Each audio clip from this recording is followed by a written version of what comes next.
Salasun mutawaliyatun. Ada 3 bulan yang berurut-urut. Ada 3 bulan yang tak terpisah. Itulah dia Zulqa'dah, Zulhijjah, dan insyaallah tak lama lagi kita akan masuk ke bulan Muharram. Sedangkan yang 1 bulan ini ma baina Jumada wa Sya'ban, terletak di antara bulan Jumadil Akhir dan bulan Sya'ban, yaitu disebut dengan bulan Rajab. Jadi pada bulan-bulan ini kita dianjurkan beramal. Amal yang paling afdal adalah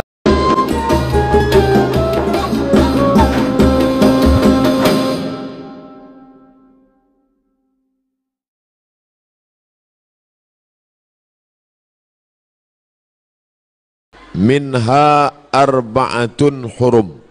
Ada 4 bulan yang disebut dengan bulan haram. Yang pertama Zulhijjah, yang kedua Zulqa'dah, Zulhijjah, Muharram, dan Rajab. Salasun mutawaliyatun. Ada 3 bulan yang berurut-urut. Ada 3 bulan yang tak terpisah.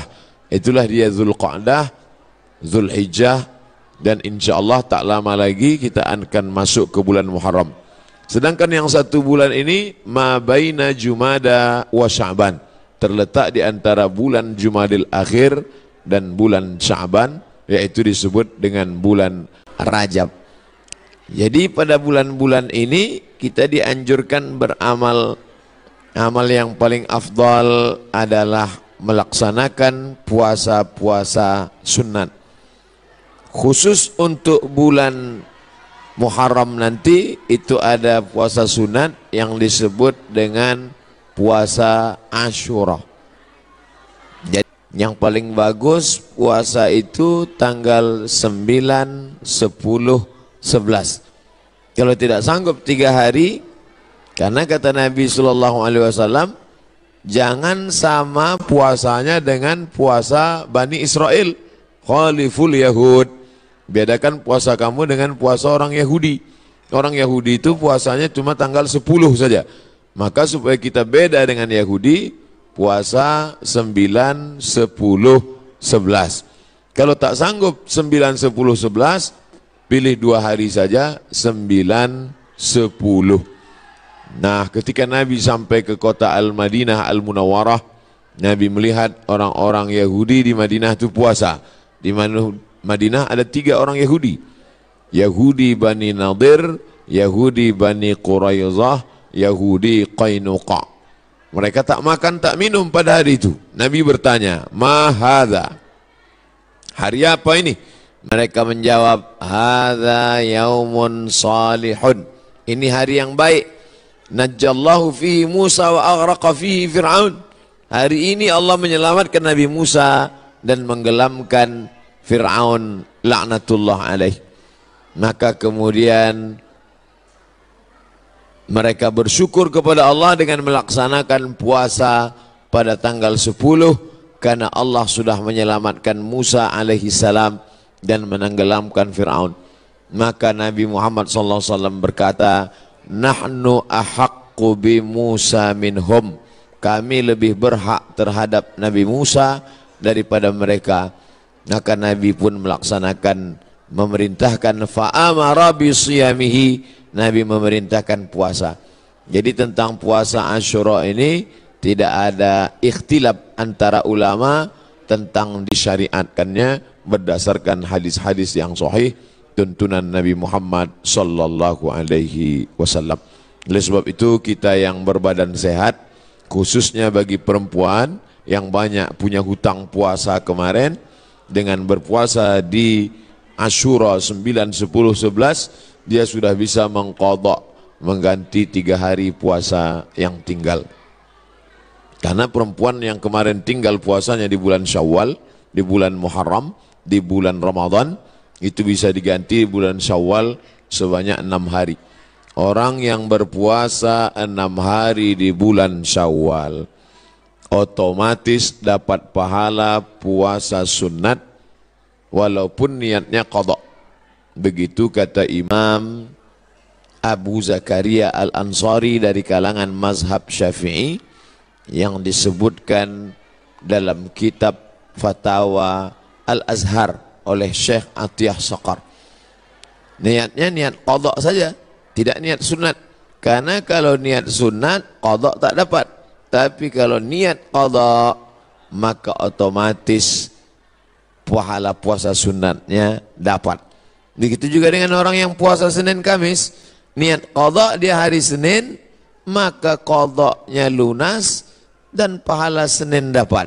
Niat qadha di hari Kamis, pahala qadhanya dapat dan otomatis dapat pahala puasa sunat. Begitu juga dengan nanti 3 hari di bulan Ashura, di bulan Muharram itu 9, 10, 11, niatnya niat qadha. Nawaitu sauma qadha'in. Saya berniat puasa qadha mengganti yang Ramadan tinggal kemarin. Apakah karena haid, maaf cakap, atau karena menyusukan anak, atau karena mengandung anak, atau karena baru melahirkan karena nifas, maka mesti diganti. Cara yang paling efektif adalah sekali dayung 2-3 pulau terlampaui. Walaupun ini masalah perempuan, tapi laki-laki mesti tahu, karena semua laki-laki punya istri, punya anak perempuan, punya kakak perempuan, punya adik perempuan. Inilah perlunya fiqhul mar'ah, fikih perempuan.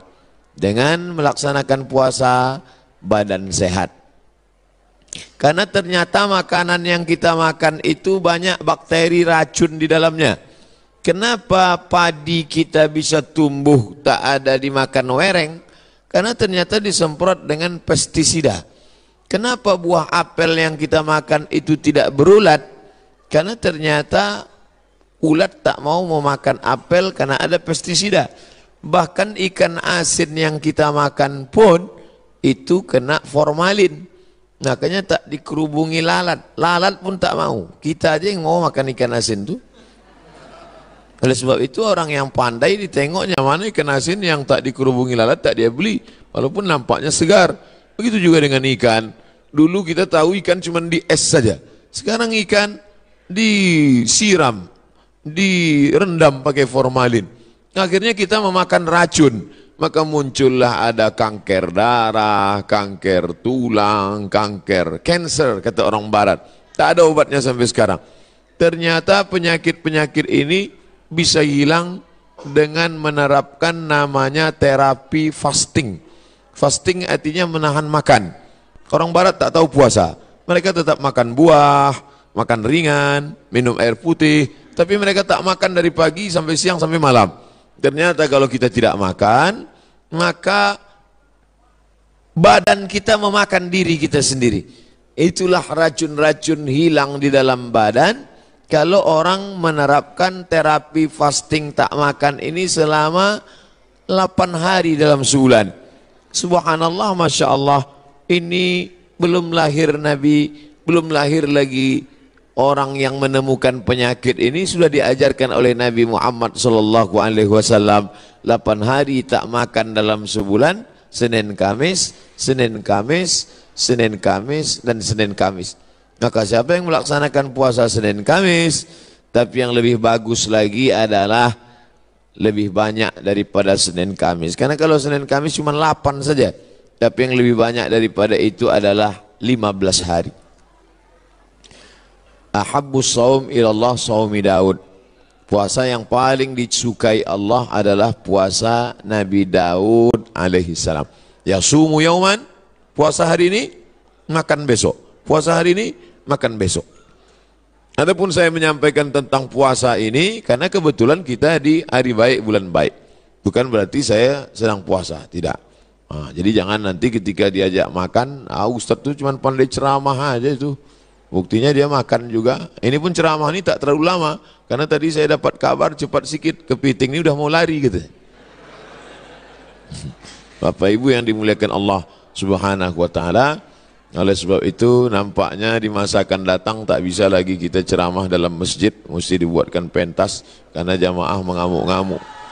Ini kalau dipeturutkan betanggalan pintu-pintu masjid ini nanti lama-lama. Saya beberapa tablik akbar nih saya minta supaya di dalam masjid Karena kalau di keramaian ini dibuat pentas, orang ramai, tak semuanya senang. Banyak juga yang takut nengok orang banyak. Nah, jadi saya minta ke panitia dalam masjid aja, biar supaya tenang, lebih sejuk. Rupanya masyarakat tak bisa dibendung. Nah, inilah buktinya, tengok melimpah ruah. Kasihan, di masa akan datang nanti panjang umur sehat badan kita buat di stadion lapangan sepak bola. Untuk hari ini sabar-sabarkan aja dulu. Nah, jadi yang di luar menengok, tengok aja lah layar TV itu sama macam menonton TV One hari biasa. Nanti saya sampaikan, selesaikan dulu pesan-pesan ini. Setelah itu nanti saya jawab beberapa pertanyaan. Setelah itu kami pun akan langsung menuju airport karena saya akan berangkat pulang. Ini tausiah yang terakhir. Mudah-mudahan tausiah yang terakhir ini yang terbaik insyaallah. Jadi intinya pulang nanti Bapak Ibu sekalian, Bapak-bapak sampaikan pesan ke istrinya supaya mengganti puasa. Nanti kalau ada yang bertanya apa isi ceramah Ustaz Somad tadi, supaya kau ganti puasa. Karena suami disuruh Allah, ya ayyuhalladzina amanu, wahai para suami, qu anfusakum, jaga dirimu, wa ahlikum, istrimu, anakmu, nara, jaga dari api neraka, yaitu dengan melaksanakan puasa. Ibu-ibu, perempuan-perempuan banyak tahan makan, tahan minum. Apa nama programnya? Diet. Dia mau diet, kurus.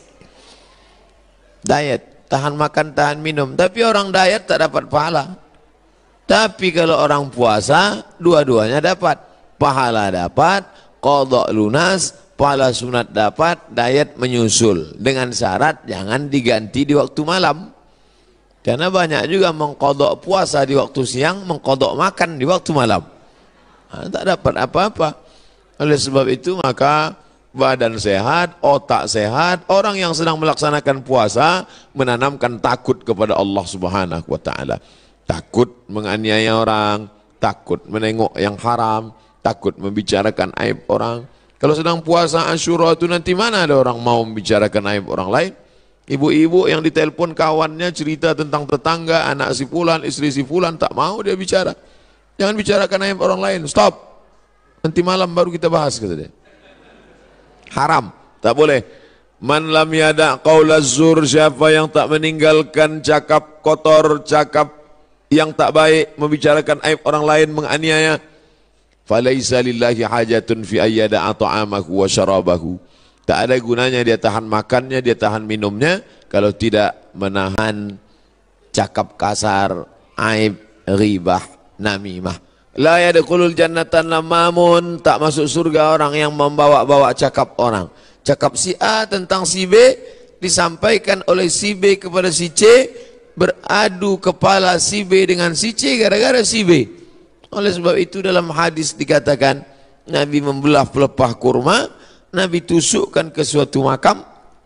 Sahabat heran, kenapa kau tusukkan pelepah kurma itu ya Rasulullah? Kata Rasulullah, ini orang yang di dalam kubur ini sedang kena azab. Azab apa? Azab kubur. Itulah makanya sebelum salam kita berdoa, Allahumma inni a'udzubika min azabi jahannam wa min azabil qabri. Minta jauh dari azab kubur. Kenapa dia di azab kubur ya Rasulullah? Ada dua dosa dia. Yang pertama, kena azab kubur karena namam, membawa-bawa cakap orang.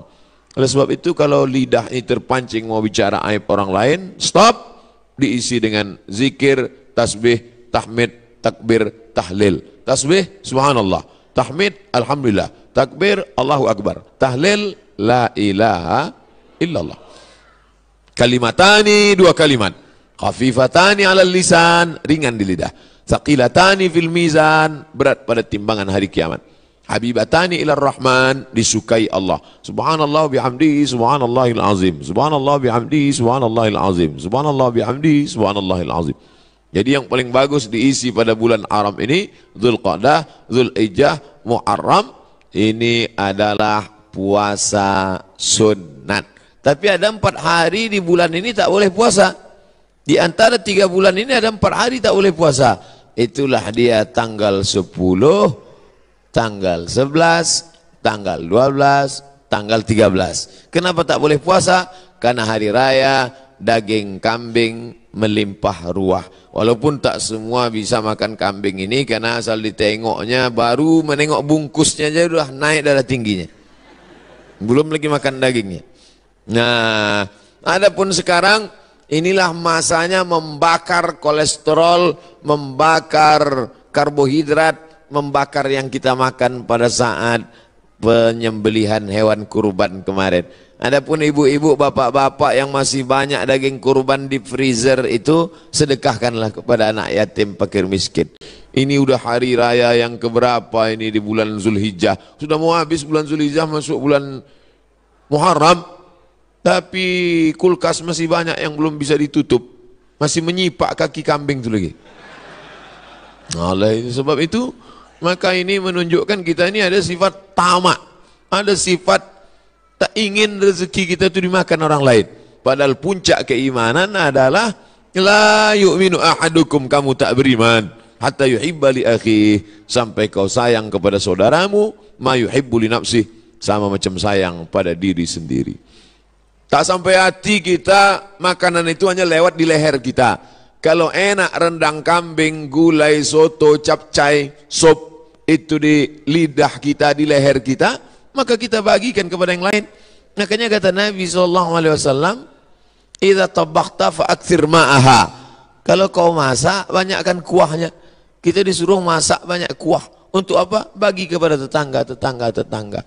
Jadi kalau daging tadi tinggal 2-3 potong, masaklah nanti sore, banyakkan kuahnya, bagikan.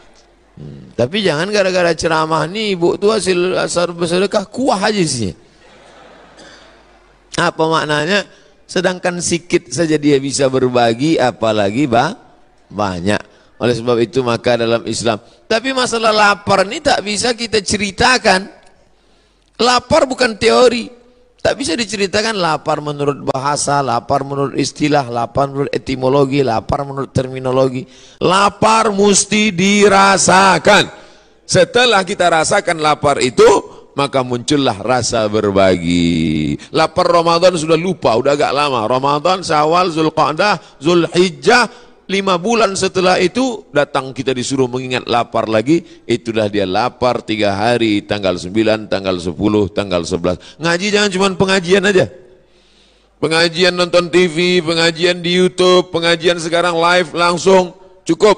Jangan sekedar pengajian tapi langsung diamalkan. Pulang dari sini, ambil spidol, tengok mana kalender, tanggal 9, tanggal 10, tanggal 11, garis di bawah, puasa Asyura. Andai, maaf cakap, pas tanggal 9, 10, 11, dia haid, maka dapat tetap pahalanya karena sudah ada niat. Innamal a'malu binniat. Ibu kenapa tak puasa? Oh, mohon maaf, saya sedang halangan. Tapi niat sudah sampai. Adapun laki-laki tak ada alasan.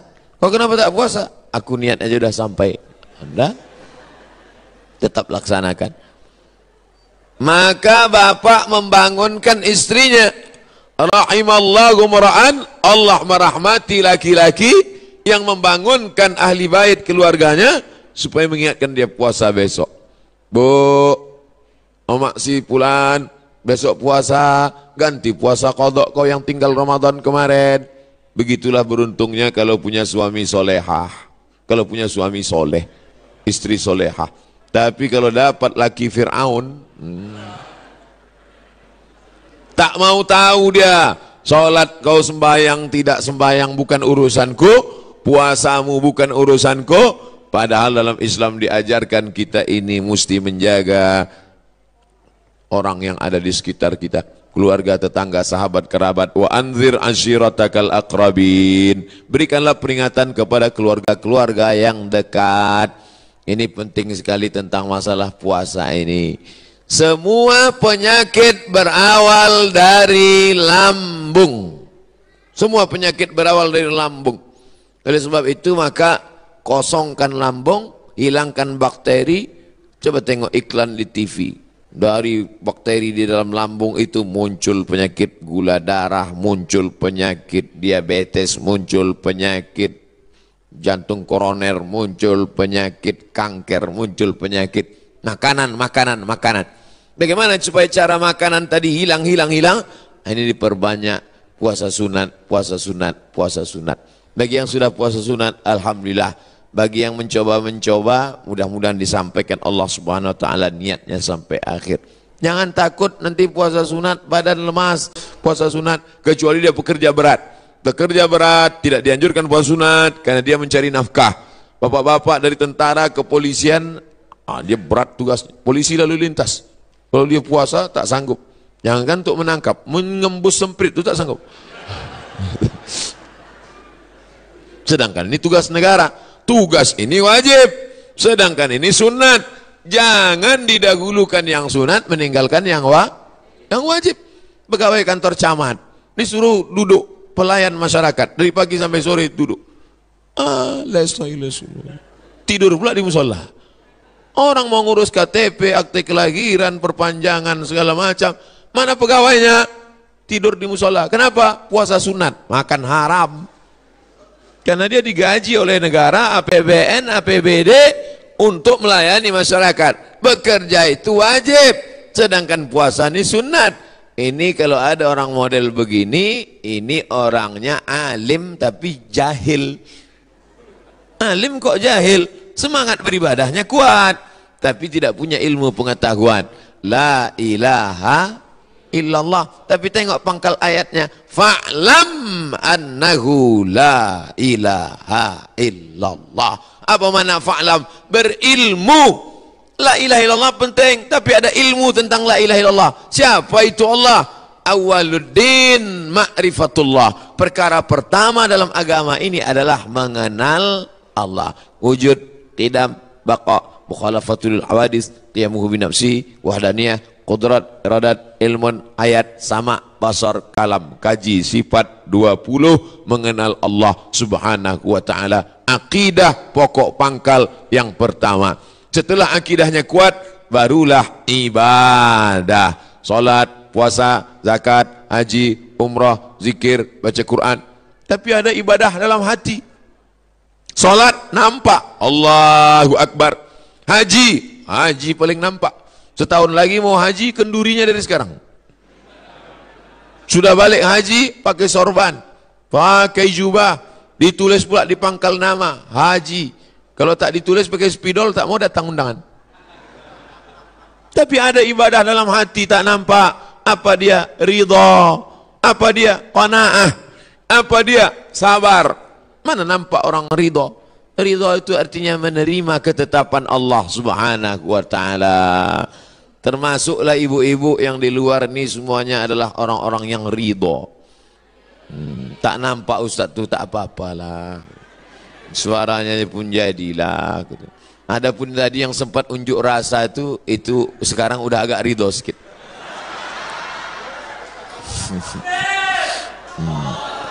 Nanti setelah kita masuk ke dalam surga, ditanya oleh Allah, surga kalian sudah dapat, makanan kalian sudah dapat, sungai, taman-taman, maza turidun, penghuni surga kalian mau apa? Penghuni surga menjawab, ridhaka. Ada satu yang kami belum dapat, ridha engkau ya Allah. Karena yang mendapatkan ridha Allah adalah orang-orang yang ridha di dunia, menerima ketetapan Allah Subhanahu wa ta'ala. Allahu biha, ya Allah biha, ya Allah bihusnil khatimah. ويا أيها الرجل منه شفاعة صلوا عليه وسلموا تسليما.